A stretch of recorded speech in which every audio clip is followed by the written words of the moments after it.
Hello, I'm Robert Mackenzie. You join me here in this fine old library on the campus of the University of Chicago. We're about to see the first of 10 films by Milton Friedman, an economist of international repute, winner of the Nobel Prize, one of the most controversial and stimulating Americans of our time.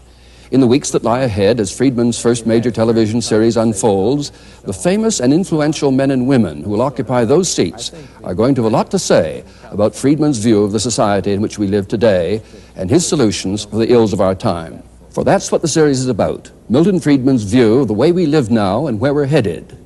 Now, like some people here, you may be appalled by his ideas. Like others, extremely enthusiastic about them. Whichever way it goes, I think you'll be fascinated by what Milton Friedman has to say.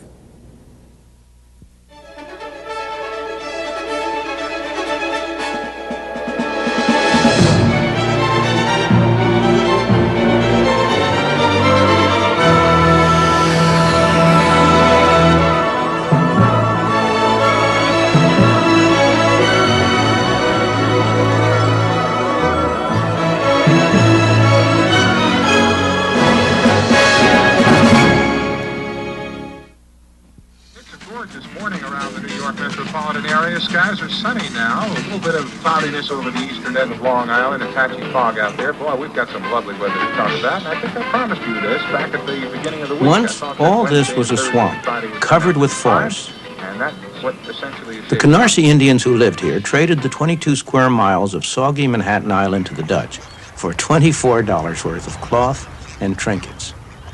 The newcomers founded a city, New Amsterdam, at the edge of an empty continent.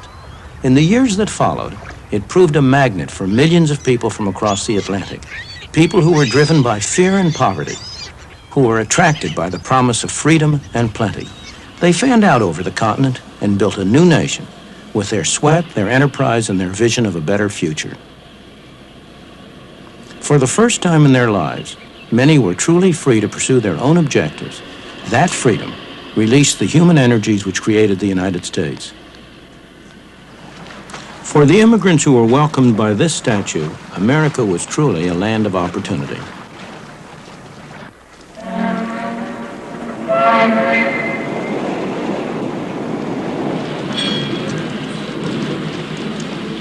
They poured ashore in their best clothes, eager and expectant, carrying what little they owned. They were poor, but they all had a great deal of hope.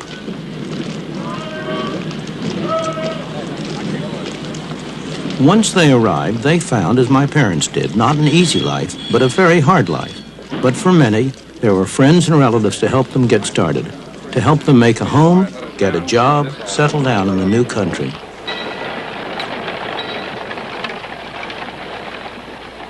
There were many rewards for hard work, enterprise, and ability. Life was hard, but opportunity was real. There were few government programs to turn to and nobody expected them. But also, there were few rules and regulations. There were no licenses, no permits, no red tape to restrict them. They found, in fact, a free market, and most of them thrived on it. Many people still come to the United States driven by the same pressures and attracted by the same promise. You can find them in places like this. It's Chinatown in New York, one of the centers of the garment industry, a place where hundreds of thousands of newcomers have had their first taste of life in the new country. The people who live and work here are like the early settlers. They want to better their lot, and they're prepared to work hard to do so. Although I haven't often been in factories like this, it's all very familiar to me, because this is exactly the same kind of a factory that my mother worked in when she came to this country for the first time at the age of 14, almost 90 years ago. And if there had not been factories like this here then, at which she could have started to work and earned a little money, she wouldn't have been able to come. And if I existed at all, I'd be a Russian or a Hungarian today instead of American. Of course, she didn't stay here a long time. She stayed here while she learned the language, while she developed some feeling for the country, and gradually she was able to make a better life for herself. Similarly, the people who are here now, they are like my mother, mostly immigrants from a distant country. They came here because they liked it here better and had more opportunities. A place like this gives them a chance to get started. They're not going to stay here very long or forever. On the contrary, they and their children will make a better life for themselves as they take advantage of the opportunities that a free market provides to them. The irony is that this place violates many of the standards that we now regard as every worker's right. It's poorly ventilated, it's overcrowded, the workers accept less than the union rate, it breaks every rule in the book. But if it were closed down, who would benefit? Certainly not the people here. Their life may seem pretty tough compared to our own, but that's only because our parents or grandparents went through that stage for us. We've been able to start at a higher point.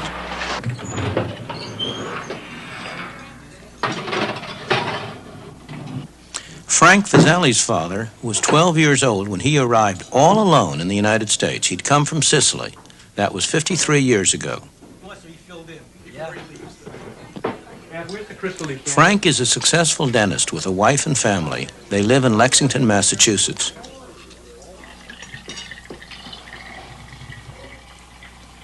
Fine, one bottle fills the whole decanter. There's no doubt in Frank's mind what freedom combined with opportunity meant to his father, and then to him, or what his Italian grandparents would think if they could see how he lives now. They would not believe what they would see, that a person could immigrate from a small island and make such success out of their life, because to them they were mostly related to the fields, working in the field as a peasant. My father came over, he made something for himself, and then he tried to build a family structure. Whatever he did was for his family. It was for a better life for his family. And I can always remember him telling me that, number one thing in life is you should get an education to become a professional person. Please don't eat that.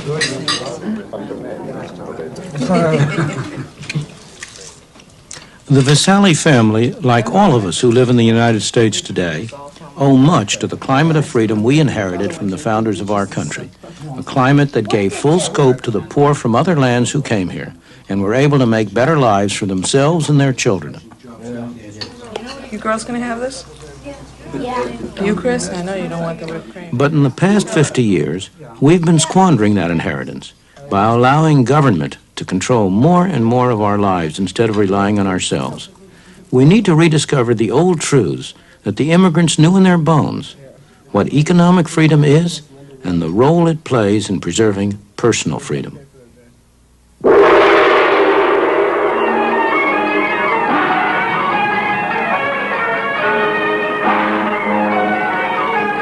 That's why I came here to the South China Sea. It's a place where there's an almost laboratory experiment in what happens when government is limited to its proper function and leaves people free to pursue their own objectives. If you want to see how the free market really works, this is the place to come. Hong Kong, a place with hardly any natural resources. About the only one you can name is a great harbor. Yet the absence of natural resources hasn't prevented rapid economic development.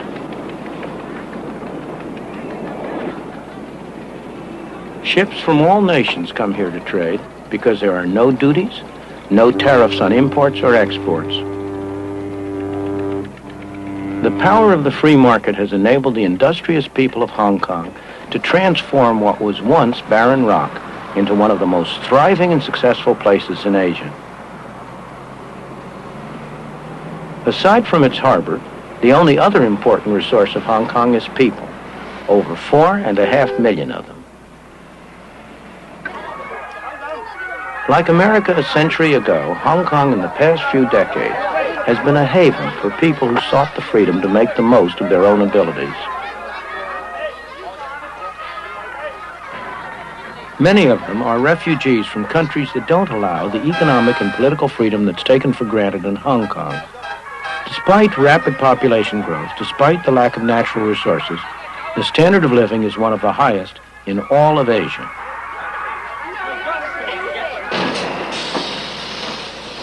People work hard, but Hong Kong's success is not based on the exploitation of workers. Wages in Hong Kong have gone up 4-fold since the war, and that's after allowing for inflation. The workers are free to work what hours they choose, free to move to other jobs if they wish. The market gives them that choice. It also determines what they make. You can be sure that somebody somewhere is willing to pay for these cheap plastic toys.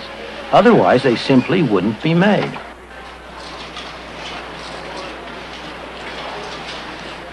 Competition from places like South Korea and Taiwan has made cheap products less profitable.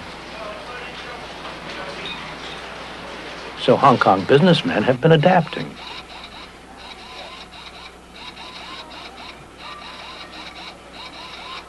They've been developing more sophisticated products and new technology that can match anything in the West or East. And their employees have been developing new skills.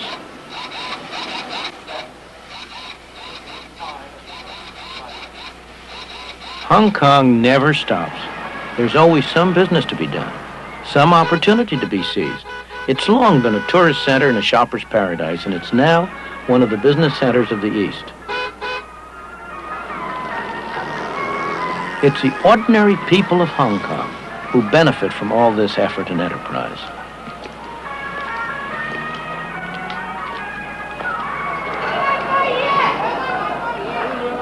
This thriving, bustling, dynamic city has been made possible by the free market. Indeed, the freest market in the world.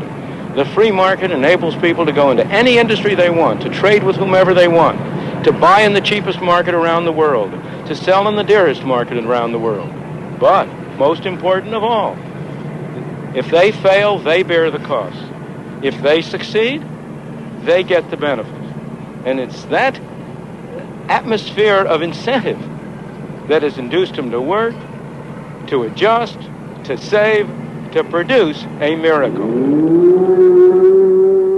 This miracle hasn't been achieved by government action, by someone sitting in one of those tall buildings telling people what to do. It's been achieved by allowing the market to work.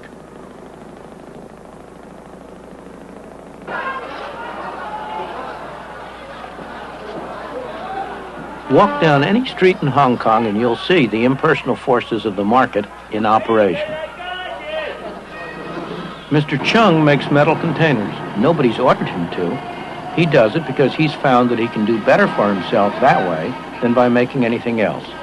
But if demand for metal containers went down, or somebody found a way of making them cheaper, Mr. Chung would soon get that message. A few doors away, Mr. Yu's firm has been making traditional Cantonese wedding gowns for 42 years. But the demand for these elaborate garments is falling. The firm has already gotten that message and is now looking for another product. The market tells producers not only what to produce, but how best to produce it through another set of prices. The cost of materials, the wages of labor, and so on. For example, if these workers could earn more doing something else, Mr. Ho would soon find a way to mechanize his picture frame production. Inside this Chinese medicine shop, a market transaction's going on. The customer's confidence that this painful-looking ordeal will help him doesn't rest on any official certification of the bone doctor's qualifications. It comes from experience, his own or his friends. In his turn, the doctor treats him not because he's been ordered to, but because he gets paid. The transaction is voluntary, so both parties must expect a benefit or it will not take place.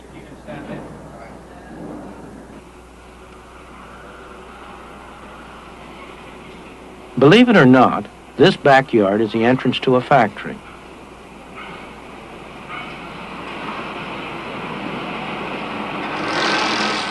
The workers here are some of the best paid in Hong Kong. It's hot, sticky, and extremely noisy. The workers are highly skilled, so they can command high wages. They could induce their employer to improve working conditions by offering to work for less, but they would rather accept the conditions, take the high wages, and spend them as they wish. That's their choice. The best-known statement of the principles of a free market, the kind of free market that operates in Hong Kong, was written on the other side of the world.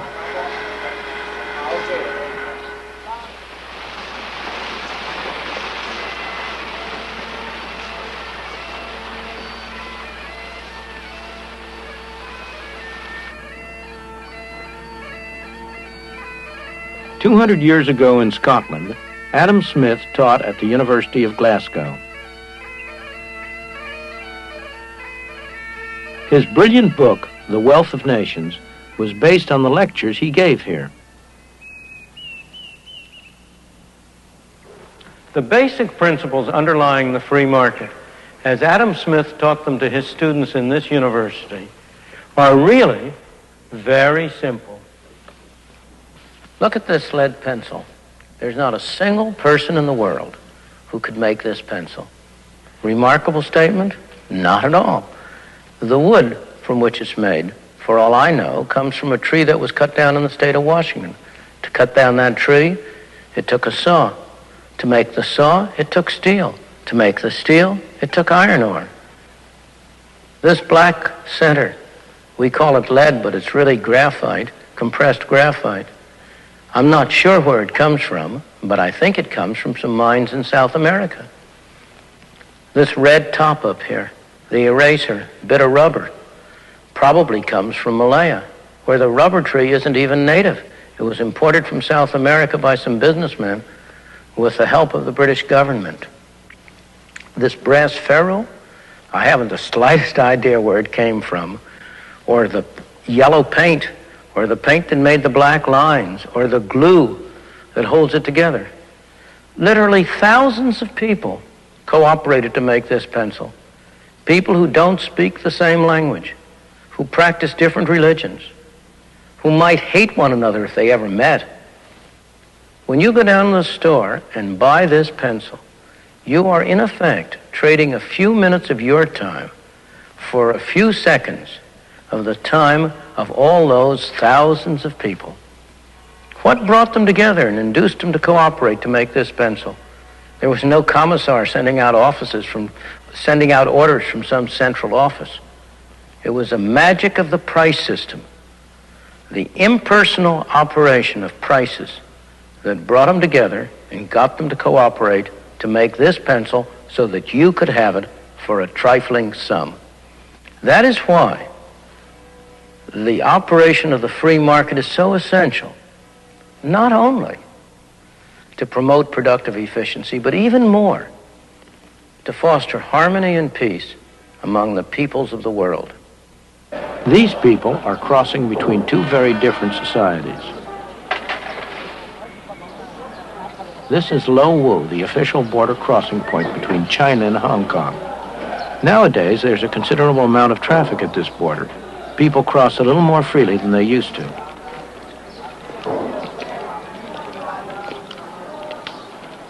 Many people from Hong Kong trade in China, and the market has helped bring the two countries closer together.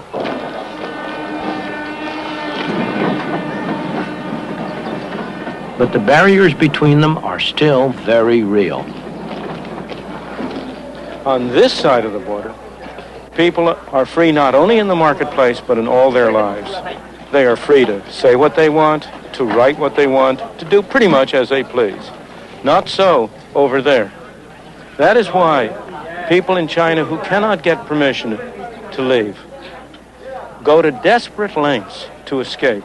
They risk their lives in the process. Many lose their lives, but that doesn't keep others from following. Some are attracted by the higher material standard of life in Hong Kong, but more by the natural human desire to be free. The people who get official permission to leave China are fortunate. They're going to be able to enjoy the benefits of the economic freedom they'll find in Hong Kong. But more important, that will give them a much wider freedom.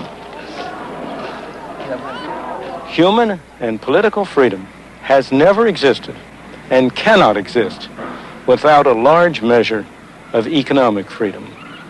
Those of us who have been so fortunate as to have been born in a free society tend to take freedom for granted, to regard it as a natural state of mankind. It is not. It is a rare and precious thing. Most people throughout history, most people today have lived in conditions of tyranny and misery, not of freedom and prosperity.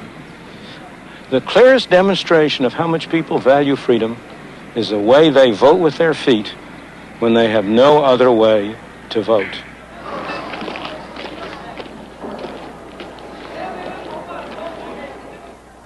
Of course, many of the people who pour into Hong Kong will end up in conditions that most of us in the West would find appalling. Hong Kong is very far from utopia. It has its slums, its crime, its desperately poor people.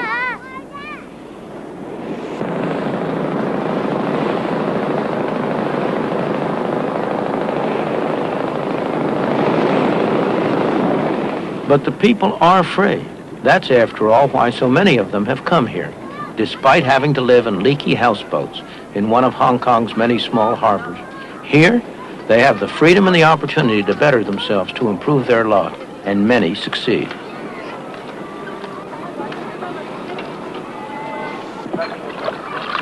There's appalling poverty in Hong Kong, it's true, but the conditions of the people have been getting better over time.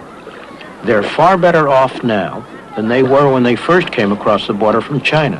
And that poverty, appalling to us, because we're accustomed to much higher standards of life, is not poverty as viewed by most of the people in the world. It's a poverty to which they would aspire, a state of affairs that they would like to achieve.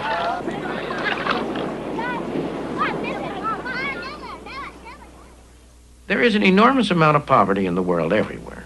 There is no system that's perfect. There's no system that's going to eliminate completely poverty, in whatever sense.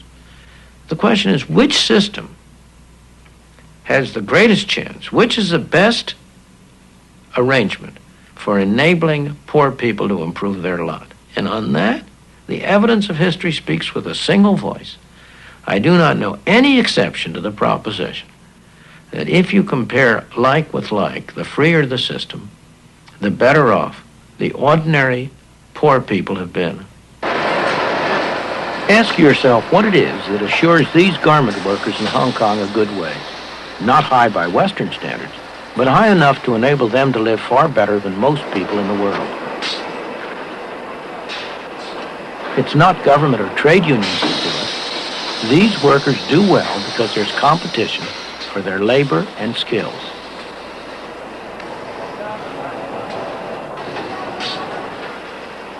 When a businessman faces trouble, a market threatens to disappear, or a new competitor arises, there are two things he can do.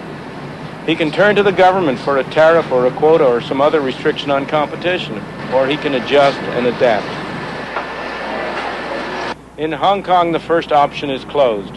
Hong Kong is too dependent on foreign trade so that the government has simply had to adopt a policy of complete non-interference.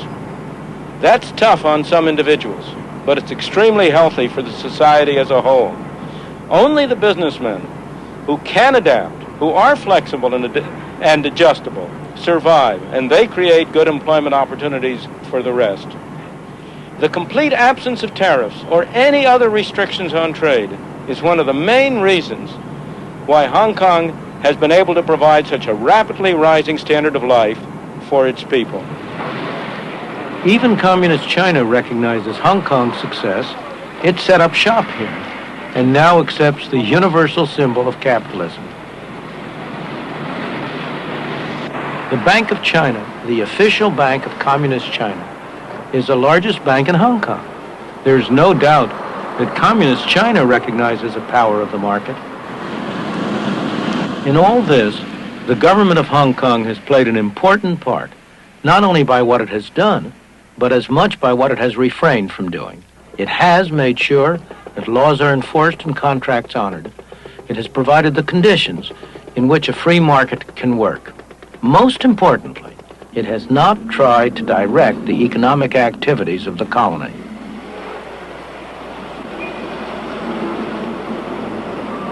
No government official is telling these people what to do.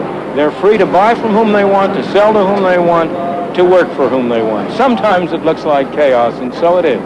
But underneath, it's highly organized by the impersonal forces of a free marketplace.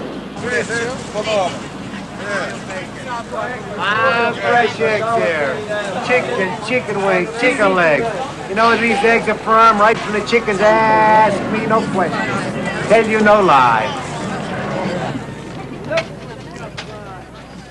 The impersonal forces of a free marketplace at work, back here in the United States. Hey, two broccoli, $1.25. prices are the key. The prices that people are willing to pay for products determines what's produced. The prices that have to be paid for raw materials, for the wages of labor and so on, determine the cheapest way to produce these things. And in addition, these self-same prices, the wages of labor, the interest on capital and so on, determine how much each person has to spend on the market. It's tempting to try to separate this final function of prices from the other two, to think that somehow or other you can use prices to transmit the information about what should be produced and how it should be produced without using those prices to determine how much each person gets. Indeed, government activity over the past few decades has been devoted to little else. But that's a very serious mistake. If what people get is not going to be determined on what they produce, on how they produce it, on how successfully they work, what incentive is there for them to act in accordance with the information that's transmitted? There's only one alternative: force. Some people telling other people what to do. We got them, folks. Let's go ahead. We got parsley here, 30 cents. Hey, look at these melons, $2. Hey, fresh melons, $2. Hey, 2 broccoli, $1. Hey, look at those there again, Charlie. I know, huh? Oh, hey, try them, huh? Nice. Oh, boy, look what I got. Real good tomato. Real nice. Hey, come on, try one of those tomatoes here. Don't eat home anymore. Have free lunch over here. You eat for nothing over here. Go ahead, eat. We don't charge you. Have a free lunch. I know, I'm going to. That's right. Free lunch. Free lunch. The fundamental principle of a free society is voluntary cooperation. The economic market, buying and selling, is one example, but it's only one example. Voluntary cooperation is far broader than that. To take an example that at first sight seems about as far away as you can get, the language we speak, the words we use, the complex structure of our grammar. No government bureau designed that. It arose out of the voluntary interactions of people seeking to communicate with one another. Or consider some of the great scientific achievements of our time, the discoveries of an Einstein or a Newton, the inventions of a Thomas Alva Edison or an Alexander Graham Bell, or even consider the great charitable activities of a Florence Nightingale or an Andrew Carnegie. These weren't done under orders from a government office. They were done by individuals deeply interested in what they were doing, pursuing their own interests and cooperating with one another. This kind of voluntary cooperation is built so deeply into the structure of our society that we tend to take it for granted. Yet the whole of our Western civilization is the unintended consequence of that kind of a voluntary cooperation, of people cooperating with one another to pursue their own interests, yet in the process building a great society.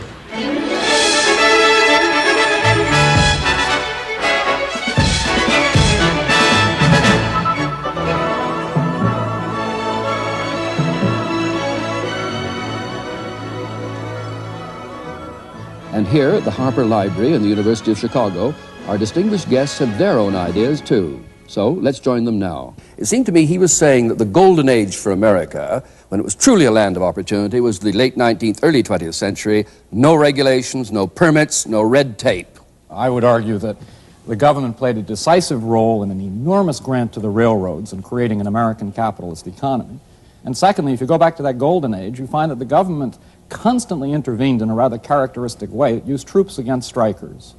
American labor history has been the most violent, bloody class struggle anywhere in the world. And the government, up until 1932, the law, the courts, the society, always sided with business, always sided against working people. Therefore, I would argue that both economically and in terms of repressing the attempts of people to assert their freedom, government prior to the rise of the welfare state in this country was more or less owned by business. Milton Friedman. Michael Harrington is seeing the hole in the barn door, and he's not looking at the barn door itself. The plain fact is, during the whole of that period, while government did intervene from time to time, and mostly to do harm, I agree with him that government intervention was, in the main, not a good thing, tariffs, for example.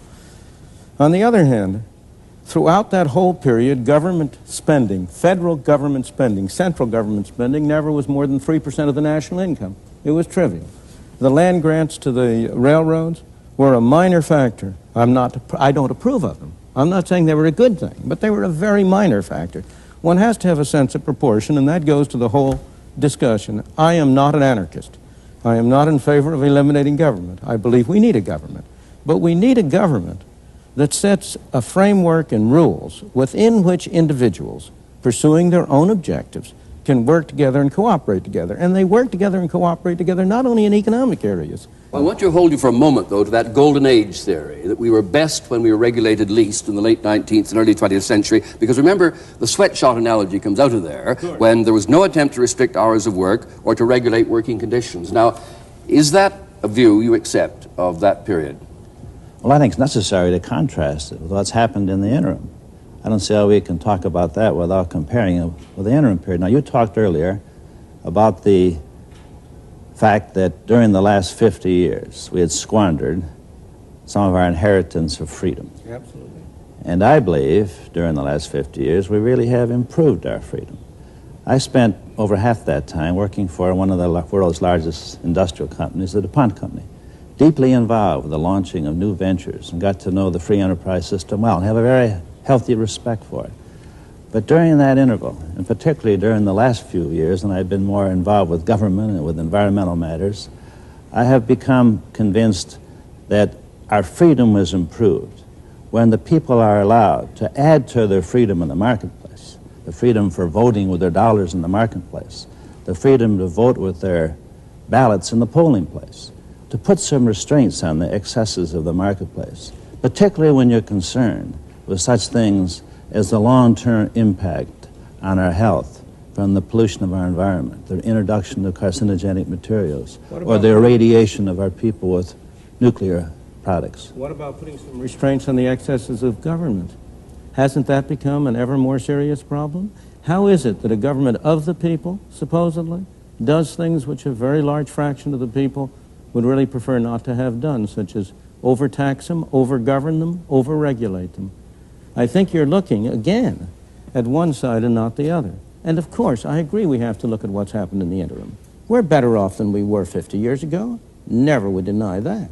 But we stand on the shoulders of the people who went before. We have to look at how much they achieved from where they started. And that was a period in which you had the tremendous influx of immigrants from abroad, millions and millions and millions of them. When you opened up a new continent, when you had achievements. Milton, are you saying, though, that there's any sense in which you'd rather go back to those circumstances where there are no regulations of factory work, no hours, limitations on hours of work? Do you want to return to that, or do you just say that was a stepping stone to where we are now? It depends on what you mean by circumstances. I don't want to have to go back to using a horse and buggy instead of an automobile. But I would prefer to go back to the kinds of governmental regulations or absence of regulations, the greater degree of freedom which was given to individuals to pursue one activity or another, which prevailed then than which prevails now. I think that really our industrial leaders have been dragged into the future screaming. They resisted the child labor laws, they resisted Social Security, labor unions, and now the environmental movement. Once the government forced them to pay attention to those by the voting of the people on the ballot box and in the polling place, then the industrial leaders, business leaders, paid attention to those rules and have done a good job in most cases of abiding by them. Bob Galvin is an industrialist. Now, come on, is that a fair statement? Maybe the industrialists have a clearer view of history and its prospects. The most precious asset we possess is freedom. The easiest way to lose one's freedom is to go into receivership. And I mean economic receivership, because a receiver is a dictator. And to the degree that we employ the costs and the burdens of government that lead us in the direction of further debt, ultimate receivership, and then the political consequence of the imposition of the political dictator over the economic and the job and the living rights of the individual, maybe the industrialists can see farther down the pike as to the consequence of all this. Michael Harrington? I just think that two things. One, to view freedom positively, I think people over 65 years of age in the United States today are freer now because of Medicare. I do not think that the freedom to die from the lack of medicine was a very good thing.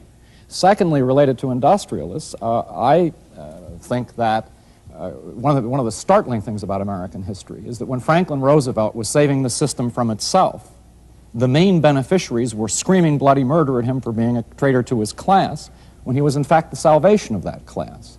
And I think therefore, if you look at our history, I do think you find a tremendous myopia on the part of industrialists, and you find that the positive increments to our freedom, interestingly enough, have not come from the college graduates, but often from people with, not from the best people. It's come from working people, it's come from poor people, it's come from blacks and Hispanics and the like. Milton, would you reply, but then tell us why you took us to Hong Kong to prove something? Sure. Unaccustomed as I am to agreeing with Michael Harrington, I will agree in part with what he's just said. I do not believe it's proper to put the situation in terms of industrialists versus government. On the contrary, one of the reasons why I am in favor of less government is because when you have more government, industrialists take it over. And the two together form a coalition against the ordinary worker and the ordinary consumer.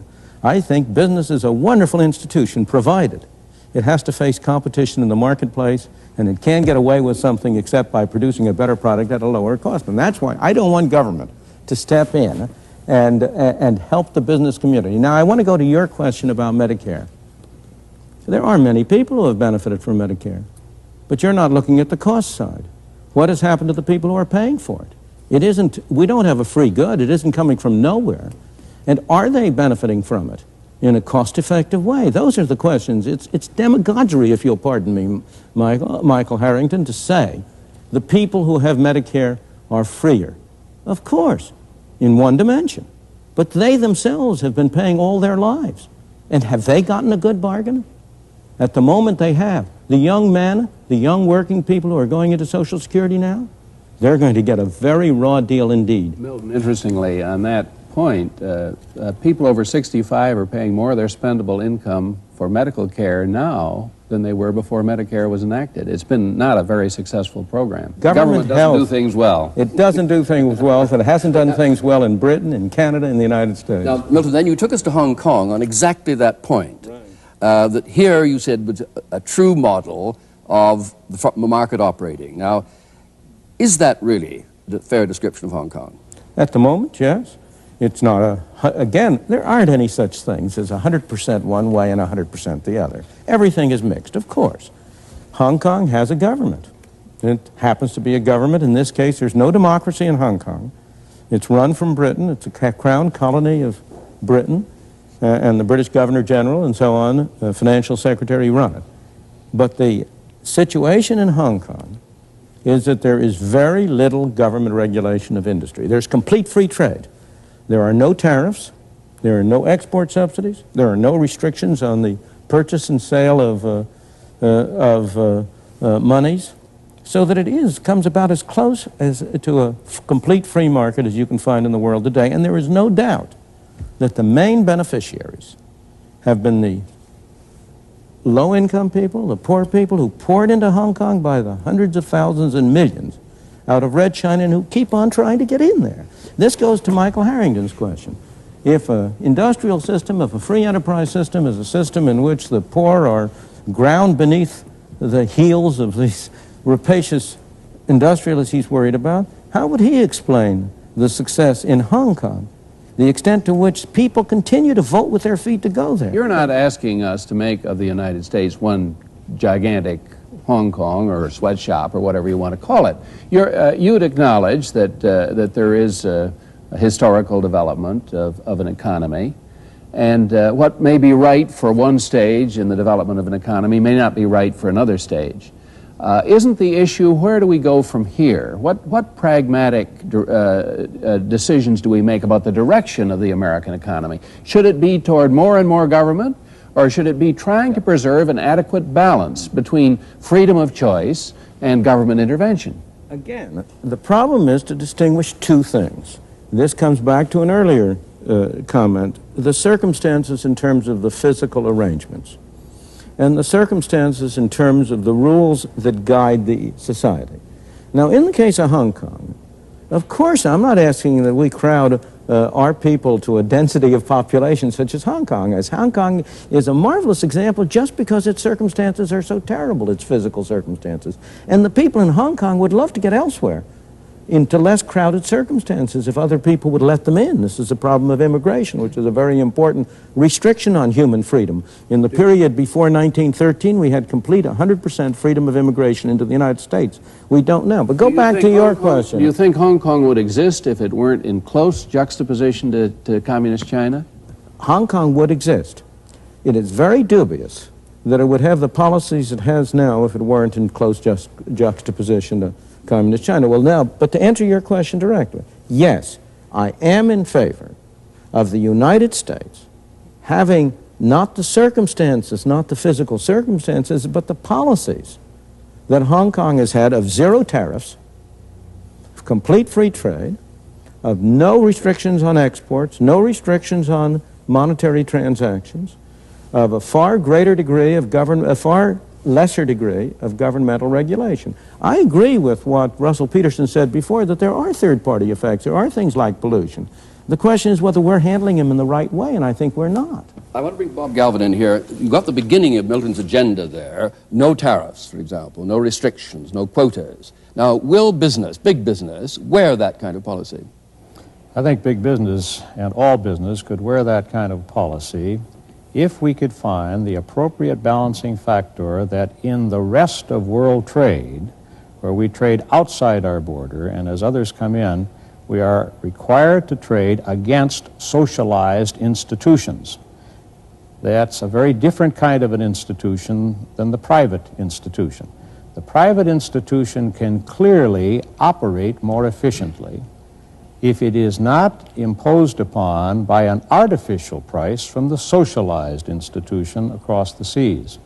So I think there has to be, not protectionism, but there has to be an international rule of the road that prevents the socialized institution from subsidizing and taking advantage of the private institution. Sorry, did you include the 9 countries of the common market, though, as socialist countries? Or are you prepared to have open competition from all the 9 countries of the common market? The 9 countries of the European common market engage in the most dramatic of the socialized institutions. I don't agree with him at all. We are hurting ourselves by restricting trade from abroad. Other countries are hurting themselves and us by the measures you described. But we're only hurting ourselves even the more if we imitate them. I don't think, Dr. Friedman, that your mother would get a job sewing today in America if we had no tariffs at all. What would happen is there wouldn't be any sewing jobs in America. We'd be making nothing but computers. But then there would be some other kinds of jobs. Then she would get a job at a very low level in making computers. Yeah, although you do face the problem that you've had both a leading businessman and a leading conservative congressman not accepting your prescription of sweeping away restrictions. But of course, the 2 greatest enemies of, I would say, the greatest enemies of free enterprise and of freedom in the world have been, on the one hand, the industrialists, and on the other hand, most of my academic colleagues who end up in government. For opposite reasons. People like Michael Harrington and my academic colleagues want freedom for themselves. They want free speech, they want freedom to write, they want freedom to publish, to do research, but they don't want freedom for any of those awful businessmen. Now, the businessmen are very different. Every businessman wants freedom for somebody else, but he wants special privilege for himself. He wants a tariff from Congress. And the congressman, well, the way in which congressmen get elected is by performing favors to constituents. And if indeed you were to wipe out completely all tariffs, if you were to reduce government controls in this country to what they are now, I do not think that would be in the self-interest of even Barbara Conable, for whom I have the very greatest respect, or Bob Galvin, for whom I have the respect. I think it would be in the self-interest of Michael Harrington. Now let's ask what the American people want and will wear, because you're saying in effect that to get elected, the congressman is giving the people what they want. Now, aren't you saying in the end, then, the people don't want this or don't understand the advantage of it? I'm saying that my whole function and purpose is to try to persuade the people to make a different thing politically profitable. I'm trying to persuade the people to make it clear that congressmen who pursue these policies are going to lose their jobs. And if we do that, congressmen are pursuing their self-interest. They're in a market. There's a political market. They've got a product to sell, and they've got to appeal to their customers. And I am just engaging in the kind of advertising Mr. Galvin and other companies a very experienced politician, Governor Peterson. Let me ask you how you would cope with this problem, Dr. Friedman. the people decided that they wanted cool air. There was a tremendous need. And so we built a huge industry, the air conditioner industry. Hundreds of thousands of jobs, tremendous earnings opportunities, and nearly all of us now have air-conditioned homes and cars and offices. But then the people decided they wanted clean air, and they couldn't buy it in the marketplace. So they voted at the polling place. They got their elected representatives to go to the Congress and say, we are going to have clean air.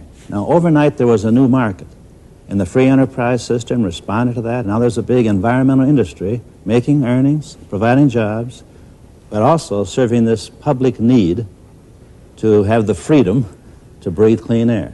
You grossly underestimate the extent to which the private market is able to do it.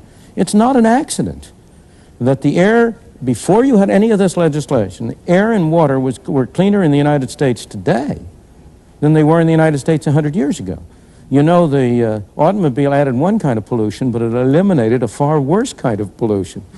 If you consider what the streets of New York would look like today if you were still transporting people by horse-drawn vehicles, you would have pollution on a scale that would stagger you. In the same way, it's not an accident that the air is cleaner and the water purer in those countries today that are the most advanced than they are in the backward country. It's not in Afghanistan that you find clean air and water. It's in the advanced countries. So the market is a very much more subtle mechanism than people give it credit for being. I would like to get this back to the real world, because in the real world, there is no possibility that American business, which is a welfare-dependent business system, is going to adopt these ideas. What these ideas function as in the real world is a rationalization for the myth of free enterprise, which disguises the fact of state capitalism, as an argument against social intervention in a society that does intervene on behalf of the steel industry very quickly. Finally, in terms of the American political process, I don't believe that the political process is so simple as having the people elect the government. The fact is that when a Jimmy Carter is elected president on a relatively liberal platform, he then has to win business confidence because of the control of the investment process by corporate power. And I think that fact, corporate power, rationalized by free enterprise myths, is the central problem of freedom in our time, and that's what has to be attacked. Before we come to Milton again... but I've got to comment on this, because I think we mustn't let words get in the way of what really is the case. I take it you think we don't have socialism. I would say to you that 46% of every corporation in this country is owned by the U.S. government. That's the corporate income tax. That means out of every dollar of profits that a corporation makes, 46 cents goes to the U.S. government. The actual tax is far higher than that because you tax that doubly when it comes to the individual. The extent to which corporations control their investment decisions has been increasingly reduced. The government is dictating what they spend their investment funds on in the name of pollution control and in the name of other things. It's a myth to suppose that there is some kind of a big corporate power over here. There was a time when corporations were more influential than they are now, but at the moment, I think they're a beleaguered minority rather than the dominant majority. Well, I'd like to take the others into this for a moment. What is the process for those of you who want to roll back the state or to push back governmental influence on the operation of the economy? Before we let Milton in on that, what would you do as an active politician, as another politician, and a businessman? Well, I personally think we ought to restrain the growth of government in the future by putting some sort of limit on government expenditures. I would like to see a constitutional amendment doing that. Otherwise, we're going to continue to have the government growing faster than the economy and thus pushing more and more of the gross national product through the tin horn of government. I think that's a mistake. It's a difficult thing to do. I hope we can find some way to do it without making ourselves less free in some way. Governor Peterson, can it be done? Yes, I think we can make substantial headway by furthering our pluralistic society, by encouraging, educating more people to think comprehensively. I think one of the big problems in our world is that leaders in government and in industry are short-sighted. They don't look at the long-term impacts of their decisions. And in a democracy such as ours, the power is with the people, just like the textbooks say. And if they get this more comprehensive understanding and knowledge, they're going to see to it that the special interests of elected officials will be in tune with getting reelected, and they will look at the long-term views just like the citizenry is. So So I'm all in favor of an all-out push to get this freedom to vote in the polling place added to the freedom of the marketplace, because that's a potent combination. But voting in the polling place is a very different kind of freedom than voting in the marketplace. When you vote in the polling place, it is important, but it's a very different kind. When you vote for a package. And if you are in the minority, you lose. You don't get what you want. When you vote in the marketplace, everybody gets what he votes for. If you vote for I vote for a green tie, I get a green tie. You vote for a blue tie, you get a blue tie. If we do that in the polling booth, if 60% of us vote for a green tie, you have to wear a green tie. Oh, but the 40% don't just shut up. They can try to influence the decision making. They can try to influence, but it's a very different and less efficient mechanism for matching performance, matching results to individual tastes and preferences. Whatever kind of car I buy, I still get dirty air. There are good people running this society, and most of the people that we're talking about work someplace, and they know that their company is doing something pretty good, or trying to do something pretty good. I think the people are going to start telling the leaders where they've gone wrong and start to redress it by the direction of the ballot box. People in general are more conservative, and in particular are more liberal. That is to say, if you ask the people in general, what do you think of government, get it off my back, less taxes. If you ask in particular, what about health, national health? What about full employment, government is the employer of last resort? What about pollution? Do something about it. Everett Ladd had an article in Fortune about a year ago, which is hardly a radical left-wing journal, showing this contradiction. And I think that there is in the United States today a rapid movement to the left, right, and center, which I obviously hope will be resolved not by an across-the-boards cut aimed primarily at poor and working people, but by an increasing democratization of economic power and an increasing democratization of the government. I think that in this complicated society of huge institutions and bureaucracies, if we talk about freedom, one of the things I would like to see would be a law providing funds for any significant minority to buy the research to counter the majority. If you don't have the expertise, the knowledge technology today, you're out of the debate.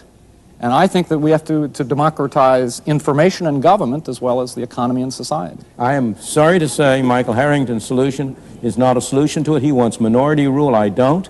I want individual rule. I want human beings separately and individually to have control of their lives. I don't believe that a minority that differs with me should have the right to take money out of my pocket to research for them. They should go out and try to persuade people to contribute to them. I should be free to get people to contribute to me to present my ideas. But the idea of having some kind of an official government agency that is going to finance dissidents, in the first place, anybody who has any sense of realism about the way government operates at all will know that that'll end up in the hands of the majority and not the minority. But can government, in this extremely interdependent, complex world economy which is developing, can you have a mystical belief in the invisible hand of Adam Smith? I happen to think that Adam Smith was one of the greatest intellectual figures in the history of the world, and that capitalism was one of the greatest advances that humankind has ever made. But precisely because I put this in historical context, capitalism, as a friend of mine by the name of Karl Marx predicted some time ago, has developed tremendous tendencies towards monopoly, concentration, multinational corporations, money supplies that are not controlled by the Federal Reserve Bank or even the President of the United States anymore. And to think that you can respond to this radically new environment by an 18th century solution, I think really comes down to an intellectual exercise whose practical political effect is to rationalize conservative power in America. This is a myth, a complete myth, that the development of an underdeveloped country in a more complicated world necessitates greater government intervention. Government intervention has not grown in those areas which arise out of the complexity and interdependence of the world. It's grown where? In taking money from some people and giving it to others. All I have to say is that government, Dr. Friedman, has to live in the 20th century, much less the 19th or the 18th. But again... And we have to take society as it exists today and build on that. To me, the decisive thing at issue here is an essentially mythic, non-historical presentation of an abstract solution taken out of time, which does not look to the tremendous evolution of capitalist society, the tremendous interdependence of the world, the fact that we now have not only national economic planning, but at the Tokyo summit, and we have institutionalized international economic planning of the major industrial capitalist powers. And under those circumstances, granted the enormous achievement of Adam Smith, granted the enormous achievement of capitalist society, under this radically changed historical situation, to propose those classic old solutions, I think, is to propose something non-serious, which, however, does function seriously to rationalize conservative corporate economic and political power. The great achievements of the 19th century came by departing from the kind of system you now want to reimpose. You want to take us back to the 18th and 17th century when we had a corporate society, when we had government controlling things. The whole issue is what somebody is proposing in the 20th and the 19th and the 18th. The whole issue is what is the right thing to do? What is the best way in which we can widen our opportunities, preserve our freedom, maintain our prosperity? And it seems to me the kind of solutions you would propose involve more of the same, more of the measures that have failed over and over again to achieve the objectives. Well, we leave the debate for there this week, and we hope you'll join us again the next edition of Free to Choose.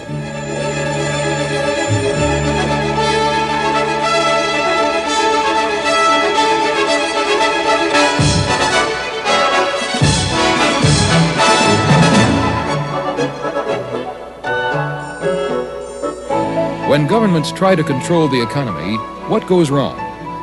Milton Friedman looks at modern governments in action, in Britain, in India, and here in the United States. Don't miss his stark and realistic assessment of the real world we live in. Free to Choose, next week.